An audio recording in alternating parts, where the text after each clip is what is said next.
just before he had come, he had found a guy out in the desert. He owned a home outside of L.A., I believe, and he used to ride with his motorbike out into the desert.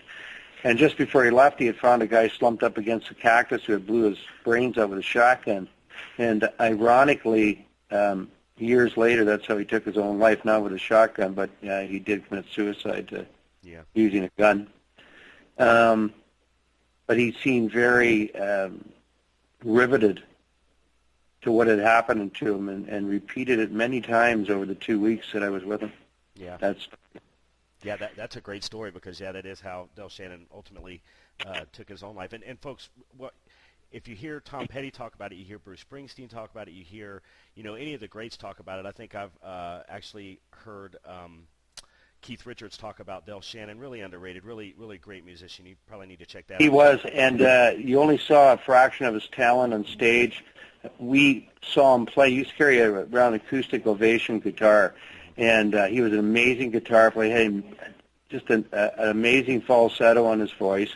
He was a nice guy. His real name was Charles Weston, and not many people know this, but he was supposed to replace Roy Orbison in the Traveling Wilburys. Right. Yep, read that, and makes sense because he knew George Harrison and Tom Petty. Mm-hmm. Yep, and that just speaks to the talent of Helix that they shared the stage with a guy like Del. I thought that was real interesting, and wanted to. One of the last things Del Shannon said to me and did to me before I left him on the last day we played with him was he gave me a condom. He was with my girlfriend. Great story. And I remember, and what I remember about it was in this package, and it was like I don't know, packed in sardine oil or something. It smelled. And we stayed at my sister's, but at that time my sister was living with her fiance, who she later married, in Toronto, and I was going out with a girl named Carol Haig, and we went down there, we stayed, but I remember that he gave me that prophylactic, and I thought to myself, where the hell did he get this? It's like an antique. Yeah. Well, hey Brian. At least you got that story though. You did get a rubber from Del Shannon. That's that's something that not everybody at the bar can tell, man. Del Shannon told me he lost his virginity on a toboggan on the snowbank. Oh, yeah, he was a Michigan guy. I remember. So he wasn't.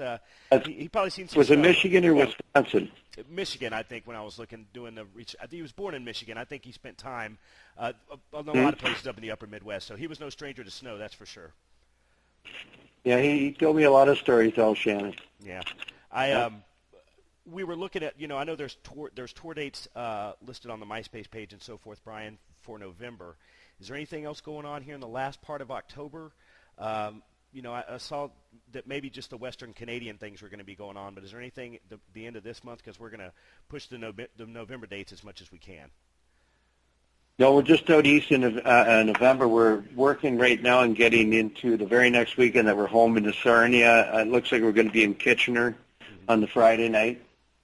Yeah. And they're also working on a Northern Ontario run the weekend after that, which would be Sault Ste. Marie, Thunder Bay, and Kenora.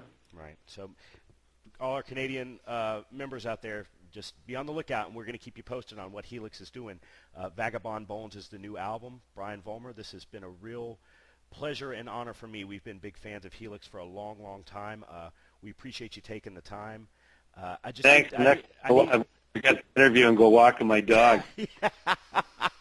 Yeah, we didn't do it the first time, everybody, because Brian was out walking his dog, and certainly a man's got to walk his dog, so we understood. Want to know one thing before I go, and I'm sure that all of our listeners out there want to know. Many American members of our site, many very prominent Canadian members of our site, Brian, want to know from you to us, and if you can be unpatriotic if you would like. We're not going to hold any judgment against you. Is it Canadian beer or American beer? Which one's better? Well, I don't drink, but when I did drink, and I drank enough that I think I have an opinion on it. Well, I like them both for different things. I like the Canadian beer for the taste, but I like American beer because you can drink more of it and not feel like you're going to bloat and blow up. Okay. Well, there you have it from Brian Vollmer. Doesn't drink anymore, but like he said, he's way back in the day, he's probably drank enough to where he had a PhD. So, like I said, Brian. That's right. We had a motto in the band that you didn't stop drinking until it was all gone. So, Brian, like I said, we really do appreciate this, man. It's been a real pleasure. Tell Linda that I appreciate her getting with me and letting us, set it up again. So, just thanks all around. It's been great.